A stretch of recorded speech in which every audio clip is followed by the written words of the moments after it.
Yeay, what's up Flamers, what's up T40, apa kabar semuanya teman-teman?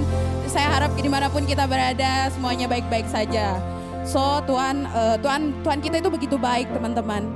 Tuhan kasih anugerah, kasih setianya buat kita, Dia rela mati di kayu salib untuk kita semua.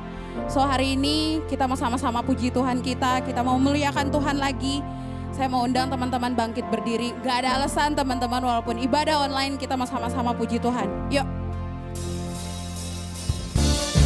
Sama-sama tepuk tangan yuk.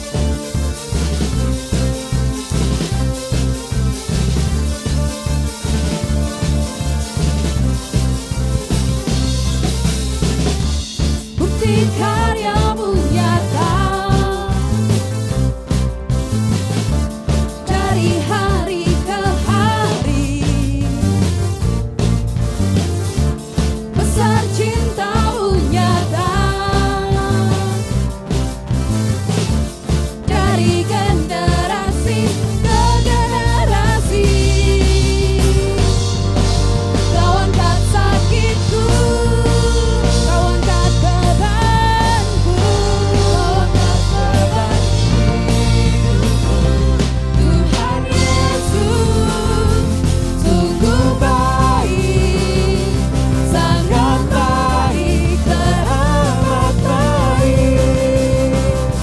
Tuhan Yesus, sungguh dahsyat, sangat dahsyat, teramat dahsyat.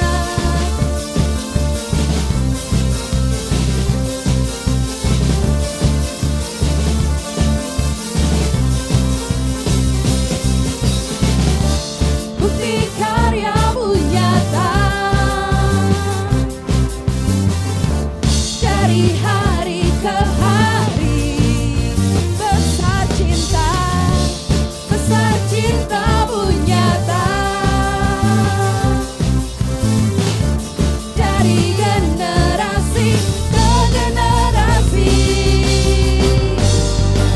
Kau angkat sakitku, kau angkat bebanku, kau angkat beban hidupku. Tuhan Yesus, sungguh baik, sangat baik, teramat baik. Tuhan Yesus, sungguh dahsyat, sangat dahsyat, teramat dahsyat. Tuhan Yesus, sungguh baik, sangat baik, teramat baik. Tuhan Yesus, sungguh dahsyat, sangat dahsyat, teramat dahsyat.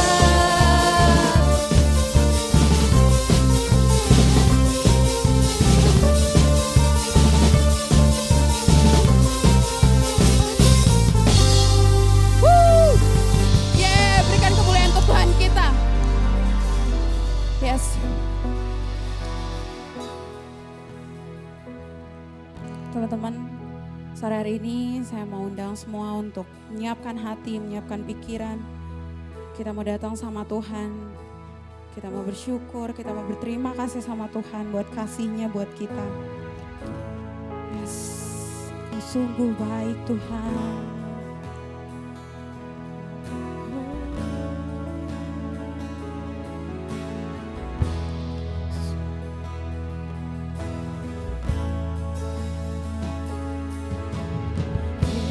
Yesus, Kau sungguh baik. Yesus, nama-Mu indah.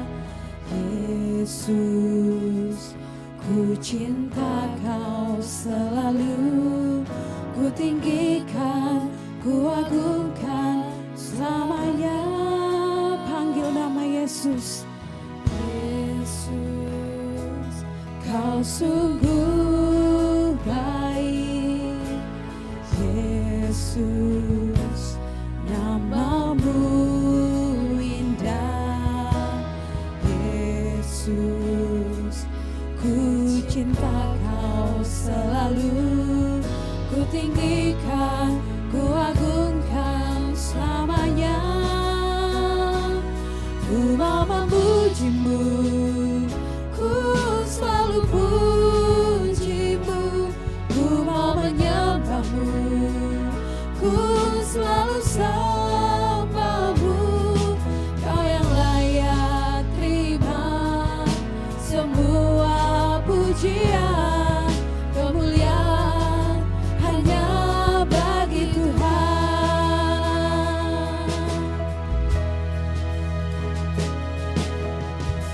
Yesus, Kau sungguh baik.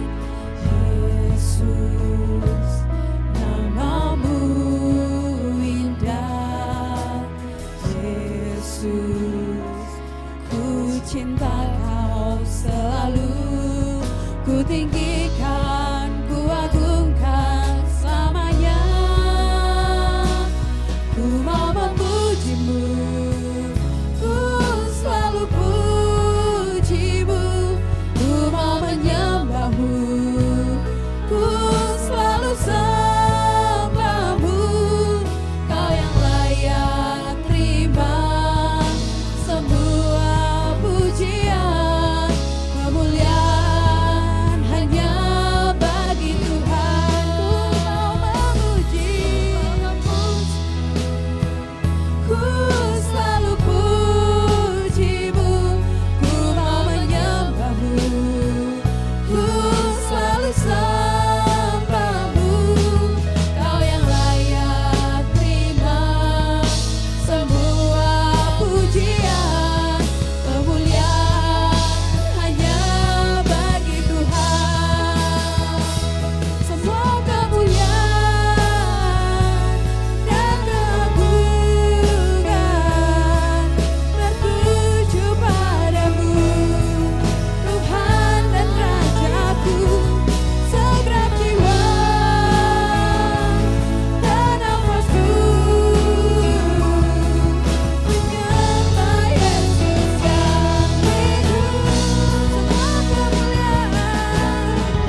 baik Tuhan buat kami semua Bapa. Terima kasih Tuhan Yesus. Thank you Lord.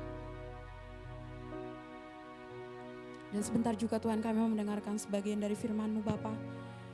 Kiranya Engkau berbicara Tuhan untuk kami semua Tuhan. Bukakan mata telinga isi hati kami Tuhan, agar kami Tuhan dengar-dengaran Tuhan akan firman-Mu Bapa. Biar kehendak-Mu aja Tuhan yang nyata Tuhan dalam hidup kami Bapa. Kami mau serahkan Tuhan seluruh kebaktian ini ke dalam tangan-Mu saja. Kini kami sudah berdoa dan mengucap syukur. Haleluya. Amin.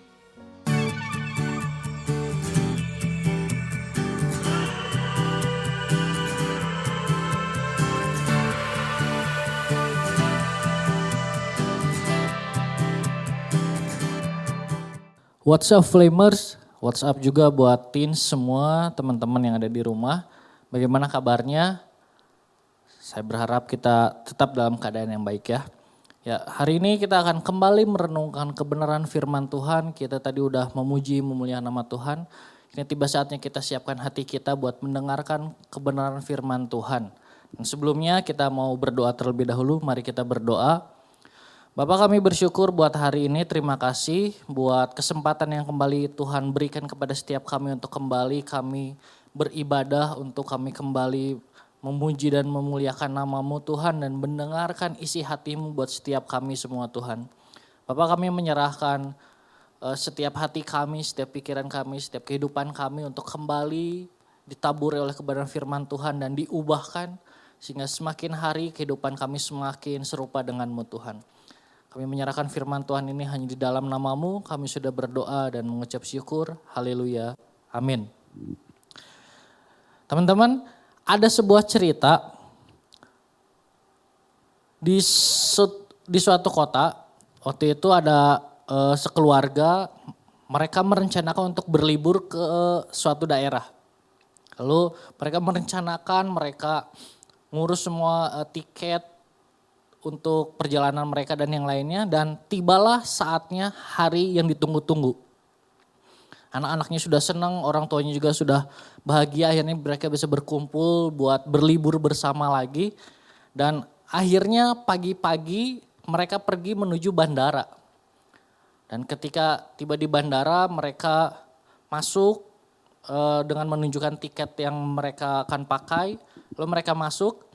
Mereka mengurus segala sesuatu yang perlu mereka lakukan, dan ketika mereka akan masuk ke ruang tunggu dari bandara tersebut, tiba-tiba ada seseorang wanita yang memberikan sebuah boneka yang begitu lucu untuk salah satu anak dari keluarga ini. Perempuan itu memberikan, lalu anak ini menerima boneka ini begitu senang dan bahagia. Bonekanya dipeluk dan setelah itu orang tuanya mengatakan terima kasih karena sudah diberikan secara cuma-cuma. Mereka tidak kenal orang itu siapa, tapi tiba-tiba memberikan boneka tersebut. Dan mereka berpisah, lalu keluarga ini menuju ke ruang tunggu, dan sebelum masuk ke ruang tunggu biasa ada pengecekan terlebih dahulu gitu, buat cek terakhir. Akhirnya mereka menunjukkan tiket kembali, mereka harus melepaskan tas mereka untuk dimasukkan ke alat X-ray di situ untuk dicek dalamnya apakah ada senjata tajam atau apapun, dicek.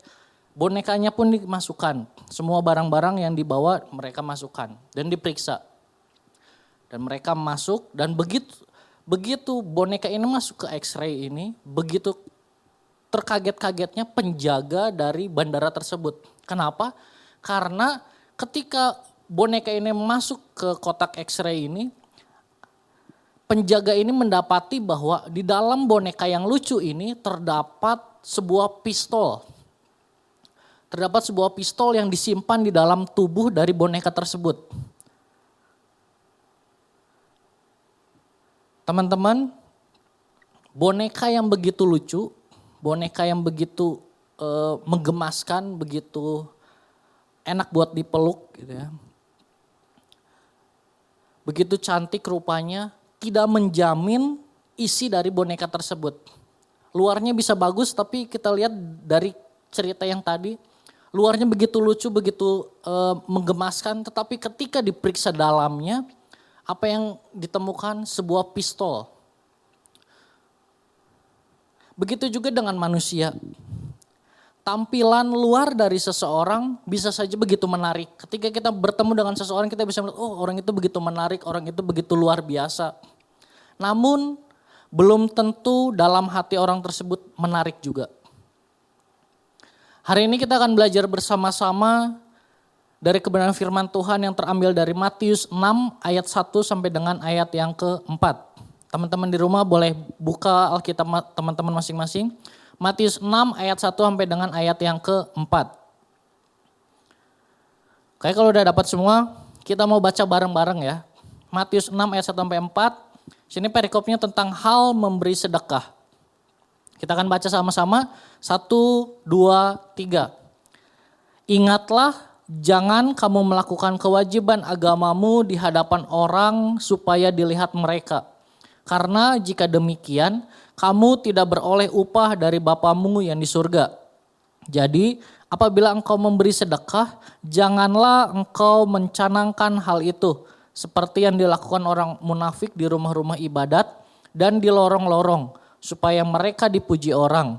Aku berkata kepadamu, sesungguhnya mereka sudah mendapat upahnya.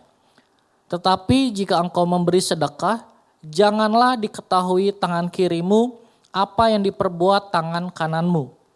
Hendaklah sedekahmu itu diberikan dengan tersembunyi, maka Bapamu yang melihat yang tersembunyi akan membalasnya kepadamu. Teman-teman, di dalam Matius 6 ini masih di dalam cakupan di dalam khotbah di bukit Tuhan Yesus. Dalam Matius 6, Yesus mengawali ajarannya dengan pembahasan mengenai kemunafikan. Kalau teman-teman lihat di Matius 5, di sana Tuhan Yesus mengajarkan bagaimana kita menjadi garam dan terang dunia, bagaimana Yesus dan hukum Taurat. Dan di bagian yang pertama, pada pasal 6 di sini Tuhan Yesus mengajarkan pembahasan tentang kemunafikan. Orang munafik adalah orang yang menjalani gaya hidup tertentu di hari Minggu dan menjalani gaya hidup yang lain di hari yang lain. Jadi orang munafik itu di gereja dia begitu luar biasa, begitu dilihat begitu luar biasa cinta Tuhan, tapi setelah lewat hari Minggu kehidupan dia berbanding terbalik dengan kehidupan dia di dalam gereja. Orang munafik itu seperti seorang aktor yang berperan dalam sebuah drama. Dalam bagian ini, di dalam pasal 6 ini, Yesus sedang memperingatkan kita buat setiap kita semua sebagai anak-anak Tuhan, sebagai generasi yang akan datang, buat setiap kita jangan main peran kebenaran seperti orang Farisi, tetapi Tuhan menginginkan kita buat sungguh-sungguh hidup benar seperti ajarannya yang terdapat di dalam pasal yang kelima. Teman-teman, kebenaran itu bukanlah tampilan luar, tapi kebenaran itu adalah tampilan dalam. Orang munafik adalah dia orang yang tahu gimana buat bermain peran tentang kebenaran tanpa perlu tampilan dalamnya. Contohnya aktor Hollywood. Kalau teman-teman lihat ada film-film yang cukup bagus gitu ya. Mereka bisa menampilkan adegan bagian mereka dengan baik. Tetapi belum tentu itu dijiwai menjadi gaya hidup mereka. Misalnya aktor Hollywood, misalnya tentang yang Kristiani. Belum tentu ketika dia mencontohkan seorang malaikat, kalau kita lihat filmnya, oh begitu luar biasa dia perannya gitu. Tapi belum tentu dalam kehidupan sehari-harinya dia bisa melakukan tindakan seperti itu. Kenapa? Karena mereka hanya menampilkan apa yang di luar tetapi bukan yang di dalam. Kita hidup di dalam dunia di mana semua agama mengajarkan tentang kebenaran. Semua agama mempertontonkan kebenaran menurut versi mereka masing-masing. Dan ketika seseorang semakin sering berhadapan dengan orang banyak, mereka beradaptasi dengan semua orang-orang di luar sana, maka mereka juga semakin sering menampilkan perbuatan yang saleh. Ketika seseorang bertemu dengan orang baru, maka dia akan menunjukkan sikapnya yang begitu baik, sehingga orang yang baru ditemuinya dia menganggap, oh orang ini baik. Dan setelah itu ketemu lagi orang baru dan dia terus melakukan hal seperti itu. Dan ketika seseorang melakukan hal seperti itu, sebenarnya di dalam hati mereka semakin tidak benar. Yesus menginginkan kita melakukan perbuatan yang benar bukan supaya dilihat oleh manusia. Yesus memberikan panduan tentang beberapa disiplin rohani. Teman-teman di rumah udah tahu beberapa disiplin rohani yang Tuhan berikan. Dan disiplin rohani itu harus kita kerjakan. Dan ketika kita melakukan disiplin rohani itu, bukan supaya kita berkenan di hadapan manusia, supaya dilihat orang, oh orang ini lebih luar biasa, orang ini lebih baik, orang ini lebih sopan, orang ini lebih rohani dan lebih yang lainnya gitu ya. Bukan supaya dilihat oleh manusia lebih berkenan, tetapi supaya kita jadi semakin dekat dengan Allah. Supaya kita ketika kita melakukan disiplin rohani itu kita tahu apa sih yang Tuhan inginkan melalui kehidupan kita. Dan kita melakukan hal tersebut.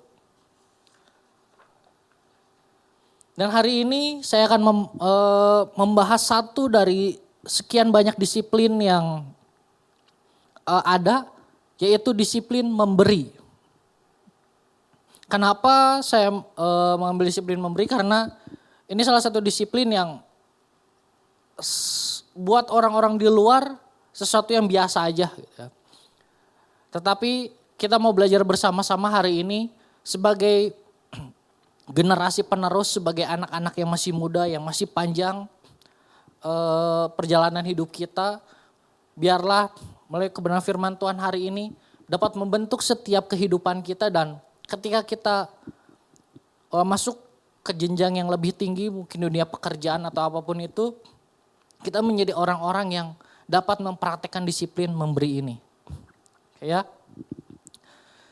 Pemberian sesuai dengan ayat yang tadi kita baca dalam Matius 6 ayat 1 sampai 4. Ada sebuah pertanyaan, pemberian seperti apa sih yang berkesan di hadapan Tuhan? Dan jawabannya adalah Allah itu gak terkesan sama jumlah. Tetapi Allah terkesan sama metode dan alasan atau motivasinya. Jadi Tuhan gak terkesan dengan jumlah yang kita beri, kita memberikan kepada Tuhan jumlah yang banyak. Gitu. Tuhan gak terkesan sama itu, tapi Tuhan lebih terkesan sama metode yang kita lakukan ketika kita memberi. Dan alasan atau motivasi apa ketika kita melakukan pemberian itu. Di dalam Lukas, dan teman-teman pasti sudah tahu semua, dalam Lukas 21 ayat 1 sampai 4, Yesus di sana membahas mengenai janda yang hanya memberi 2 peser. Bagaimana kita lihat dari kisah itu gitu ya, bahwa Allah gak terkesan sama jumlah yang kita kasih. Dan Tuhan juga gak terkesan karena seseorang mampu memberikan lebih banyak daripada orang lain. Tuhan gak terkesan sama hal itu. Dan kita harus sadari bahwa persentase bukan jadi persoalan penting buat Tuhan. Sekali lagi saya bilang, persentase bukan jadi persoalan penting buat Tuhan. Di dalam ayat yang tadi udah kita baca dalam Matius 6 ayat 1 sampai 4, di sana Tuhan bilang, jika engkau memberi. Apa maksudnya dari perkataan Tuhan, jika engkau memberi? Maksudnya adalah kata jika engkau memberi ini lebih berbicara mengenai bagaimana cara kita memberi. Ketika kita memberi, gimana caranya? Ketika kita harus memberi, itu bukan masalah. Ketika kita diminta, ayo kita memberi, ayo kita menabur, itu bukan jadi sesuatu yang menjadi masalah. Tapi yang jadi masalah adalah waktu dibilang ayo kita memberi, bagaimana dan mengapa kita memberi. Allah nggak terkesan sama pemberian yang kita pamerkan.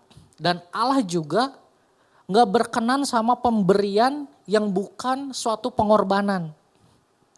Jadi waktu kita memberi, saya mau memberi ini misalnya gitu ya. Saya mau memberi kursi. Waktu saya kasih kursi, apa tujuan saya memberikan kursi? Apakah supaya waktu saya ngasih kursi, itu kursi dari saya. Jadi semua orang tahu bahwa kursi itu dari saya. Dan hal seperti itu tidak berkenan di hadapan Tuhan. Dan kita harus memberi dengan murah hati, rendah hati, dan motivasi yang baik. 3 hal ini yang penting buat setiap kita lakukan dalam hal memberi. Yaitu ketika kita memberi kita harus murah hati. Yang kedua kita harus rendah hati. Dan yang ketiga kita harus memiliki motivasi yang baik. Di dalam perjanjian lama banyak sekali pembahasan mengenai memberi. Memberi kepada orang miskin sebagai hal yang penting dan jadi bagian dari umat Allah. Bahkan di dalam proses jemaat mula-mula bagaimana mereka saling memperhatikan satu dengan yang lain gitu. Mereka saling memberi, mereka menjual kekayaan mereka dan mereka membagikan kepada orang-orang lain sehingga tidak ada satupun orang yang kekurangan. Kenapa? Karena mereka mencukupkan diri mereka dengan apa yang ada pada diri mereka dan membagikan lebihnya kepada orang lain. Banyak sekali bagian dalam Alkitab yang mendorong kita untuk memberi kepada Allah dan pekerjaannya.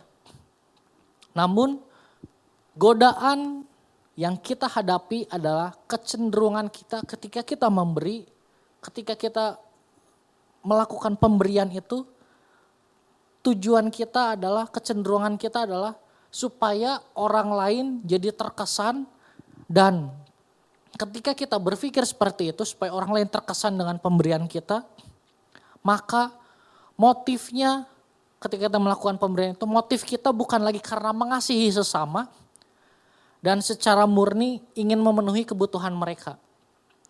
Jadi motif kita bukan lagi sesuatu yang, saya memberi ini karena saya mengasihi mereka, bukan lagi karena saya ingin secara murni, secara tulus ingin memberikan ini untuk kebutuhan mereka, untuk memenuhi kebutuhan mereka. Bukan. Yesus berkata, janganlah diketahui tangan kirimu apa yang diperbuat tangan kananmu. Di dalam masih lanjutan ayat yang tadi kita baca Matius 6 ayat 1-4. Di sana Yesus berkata lanjutannya, janganlah diketahui tangan kirimu apa yang diperbuat tangan kananmu. Di sini Yesus menggunakan metafora yang kuat untuk menekankan kerahasiaan. Banyak sekali tafsiran-tafsiran mengenai bagian ini. Bagaimana ada yang menafsirkan A, B, C gitu ya. Tapi di sini saya menggunakan menekankan pada kerahasiaan. Jadi janganlah diketahui tangan kirimu apa yang diperbuat tanganku, itu Yesus menekankan sebuah kerahasiaan. Jadi ketika kita memberi itu sebuah kerahasiaan gitu ya. Sikap yang Yesus inginkan dari kita adalah tidak pamer diri. Ketika kita memberi, ya udah memberi aja gitu. Tidak perlu sampai orang lain tahu. Kita publis di mana-mana, saya memberi, tidak perlu gitu ya. Dan inilah yang dimaksud dengan janganlah diketahui tangan kirimu apabila tangan kananmu memberi. Yesus inginkan kita tidak pamer diri. Tuhan mencari orang yang memiliki sikap hati yang benar dan motif yang tepat. Dan Tuhan menginginkan setiap kita untuk seperti jemaat di Korintus. Kita buka bersama di dalam 2 Korintus 8. 2 Korintus 8 ayat yang kelima. 2 Korintus 8 ayat yang kelima. Saya akan bacakan buat teman-teman semua. Teman-teman juga perhatiin Alkitab di rumah masing-masing. 2 Korintus 8 ayat yang kelima. Mereka memberikan lebih banyak daripada yang kami harapkan. Mereka memberikan diri mereka pertama-tama kepada Allah, kemudian oleh karena kehendak Allah juga kepada kami. Di 2 Korintus 8 ayat 5 ini dijelaskan bagaimana jemaat Korintus memberikan dirinya gitu ya. Berikanlah kepada Tuhan. Yang pertama dia berikan adalah untuk Tuhan gitu. Dan oleh bimbingan Roh Kudus mereka memberikan kepada orang lain. Murid Yesus bukan hanya memberi untuk mendapatkan upah di surga. Pelayanan mereka, apa yang mereka lakukan bukan hanya untuk mendapatkan upah di surga ketika mereka selesai tugasnya di dunia ini supaya dapat upah di surga. Bukan cuma itu, tetapi sebaliknya. Murid Tuhan Yesus diam-diam memberikan apa yang dapat mereka berikan. Semua mereka lakukan untuk menghindari pola hidup glamor atau penghormatan dari manusia. Murid-murid Tuhan melakukan semua itu karena mereka menghindari pola hidup glamor. Teman-teman masih tahu pola hidup glamor seperti apa gitu ya. Dan penghormatan dari manusia. Mereka nggak mau sampai melakukan hal seperti itu. Sehingga mereka diam-diam memberi untuk menghindari hal seperti ini. Pemberian yang benar dan adil muncul dari rasa belas kasihan dan kebaikan. Kayak sekali lagi saya bilang, pemberian yang benar dan adil itu muncul dari rasa belas kasihan dan kebaikan, bukan dari keinginan untuk mencari upah apapun. Sekali lagi saya bilang, pemberian yang benar dan adil muncul dari rasa belas kasihan dan kebaikan, bukan dari keinginan untuk mencari upah apapun. Kalau mungkin teman-teman nanya, kalau gitu gimana cara kita memberi agar menyenangkan Tuhan? Bagaimana supaya pemberian saya menyenangkan Tuhan? Jawabannya adalah kita harus terlebih dahulu menjadikan diri kita dan pola memberi sebagai teladan. Jadi kita harus terlebih dahulu menjadikan pemberian itu sebagai teladan. Ketika kita memberi kepada orang lain,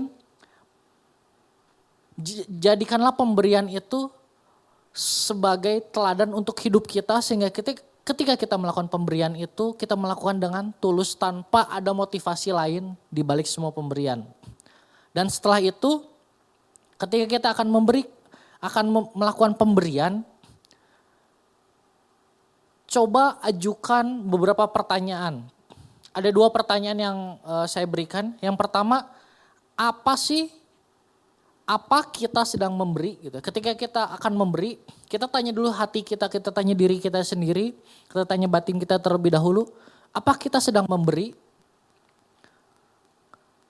Yang kedua, apa motivasi dari pemberian kita?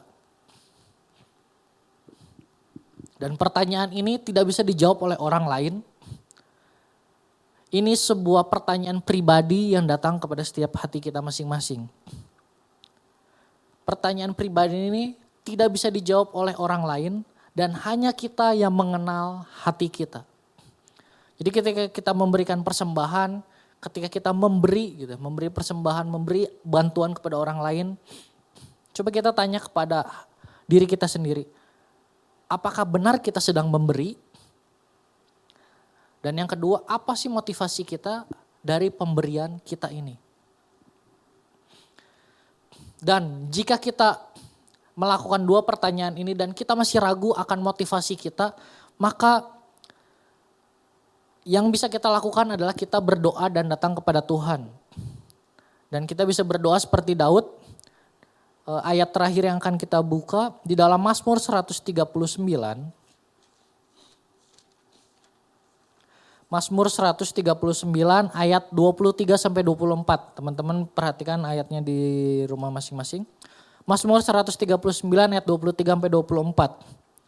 Selidikilah aku ya Allah dan kenalah hatiku.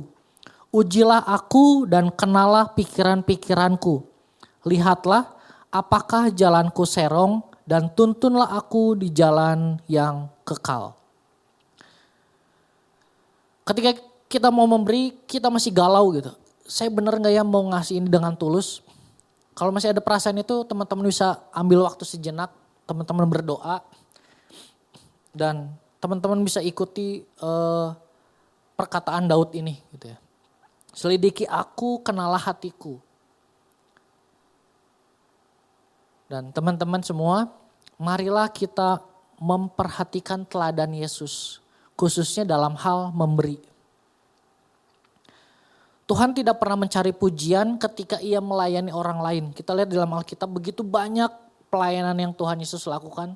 Tapi apa yang Tuhan Yesus lakukan, pelayanan yang Tuhan Yesus lakukan ketika dia melayani, dia tidak mencari pujian. Ia selalu mencari kemuliaan Allah dan ia lebih terkesan dengan pemberian yang sederhana dan penuh penyerahan diri daripada sikap pamer dalam memberi. Biarlah firman Tuhan hari ini bisa menjadi pegangan buat setiap kehidupan kita masing-masing di masa muda kita. Sehingga kehidupan kita mulai saat ini menjadi kehidupan anak muda yang memiliki jiwa memberi. Dan memberi bukan karena ingin dilihat oleh orang lain, tapi benar-benar memiliki jiwa memberi, memiliki kasih di dalam setiap kehidupan kita masing-masing. Mari kita bersatu dalam doa. Bapak, kami berterima kasih buat kebenaran firman Tuhan yang hadir dalam kehidupan kami hari ini. Terima kasih Tuhan sudah mengajarkan kepada kami nilai kehidupan yang baru, nilai kehidupan yang menguatkan kehidupan kami kembali Tuhan, untuk kami menjadi pribadi yang memberi, menjadi pribadi pemberi yang tulus, menjadi pemberi yang sesuai dengan apa yang sudah Tuhan teladankan di dalam dunia ini. Dan Bapak, ajarlah kami, berikanlah hati kepada kami untuk kami mau melakukan itu dalam setiap kehidupan kami sehari-hari, apapun yang kami lakukan, biarlah nama Tuhan dipermuliakan. Terima kasih Tuhan Yesus, hanya di dalam nama-Mu kami sudah berdoa dan mengucap syukur. Haleluya, amin.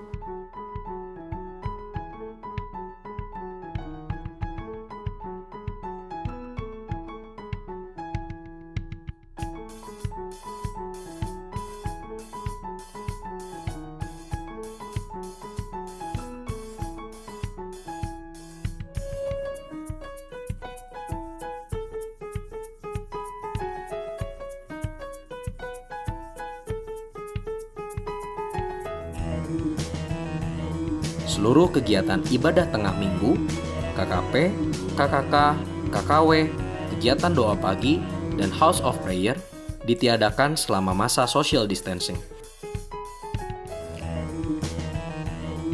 Untuk persembahan dan perpuluhan, Anda dapat salurkan melalui rekening Gereja Rehoboth 449 303 3037. Cantumkan keterangan berupa persembahan atau perpuluhan. Untuk memudahkan Anda memberikan persembahan dan mengembalikan perpuluhan, Gereja Rehoboth menyediakan QR Code. Silakan scan QR Code yang tersedia, lalu persembahan dan perpuluhan dapat dilakukan melalui beberapa sarana berikut ini.